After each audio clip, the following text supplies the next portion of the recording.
So let's talk Codex, one of the latest additions to Elite Dangerous. Well, currently in beta. This feature you can think of as a personal diary of things that you've seen and discovered. Alongside of that, it provides the so-called rumored findings of new things. Basically, developers teasing and hinting to something out there, allowing them to point players in the direction of new things that could be either interesting or crucial to the game's ongoing narrative. And not the fake bullshit personal narrative! On top of this, the Codex also hosts a modicum of already known lore of Elite Dangerous packed in one place ready for your consumption, to both establish the galaxy and its story universe. And not only doing it in the lazy bare minimum text format, but having all the entries, at least thus far, voice acted. And along with Galnet News audio bits, you can add them all to playlists, so you can go space trucking away and learn at the same time. So then, from my description, you might think that I consider it to be an okay or even a good thing, and for all intentions it certainly is. The Codex finally gives the player real lore behind the factions of the game, characters and other things. Though very small pieces of text, they still give you way more than the STD-worthy space beacons scattered across the galaxy, with maybe one paragraph of text in them. Truly, if anyone came up to me and said that Elite had a rich lore within the game, I would have laughed them out the room. But now, sure, I might still chuckle, but that's more to do with segmentation of this lore and even ongoing narrative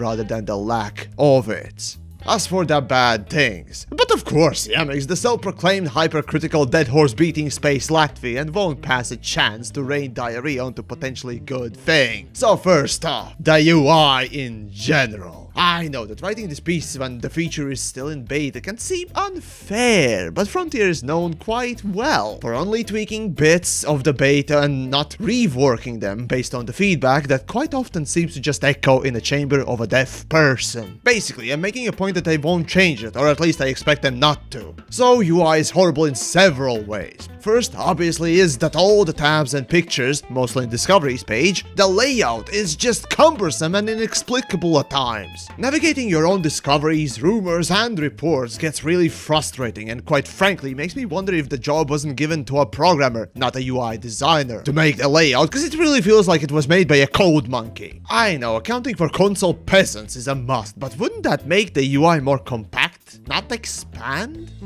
How did I think of it? The only thing that I don't have big issues with is the player stats page. Mostly because everything is neat and tidy as well as labeled, right? It's simple, so not much to really complain about. As for the lore screen thing, well, it's simple too. We'll have to see how it evolves over time. But frankly, it doesn't even include Pilots Federation, the one organization that oversees both the system and the standards in this game's lore that all the pilots use, including Codex. A small oversight like that, and a few other ones, leave a bitter taste in my mouth with Codex. All in all, Discovery part will need to change the most, mostly because the visuals are horrendous and cumbersome to wield. Oh, and as a matter of fact, in beta, Codex even went so far as to lock up my controls completely, that even escape button didn't register. Yes, no other game feature has done that, so you got that accomplishment. When it comes down to lore development, this is absolutely groundbreaking for Elite Dangerous. But that's simply because the previous, what laughingly can be called pathetic attempts at both narrative and lore were, well, horrendously underwhelming and sad. Much like saying that we called roadkill is good dinner.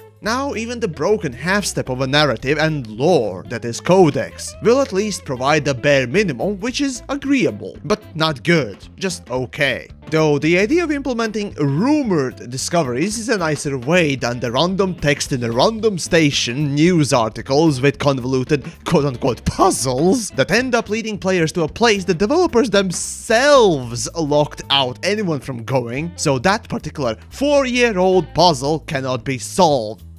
Who knows, maybe after 10 years it will be. And yes, I'm being completely patronizing and sarcastic here, while referring to the Col 70 sector. But anyways, what do you guys think of the Codex? What gripes do you have, or what do you like in it? Share it all down below and, well, let's see what's what. Oh, and quickly speaking of permit-locked sectors, ever since the game's release, not a single sector that has been locked has been unlocked, making me wonder, the game is past its prime already, so at this point, what's the point? What are you hiding there even? Is it that important?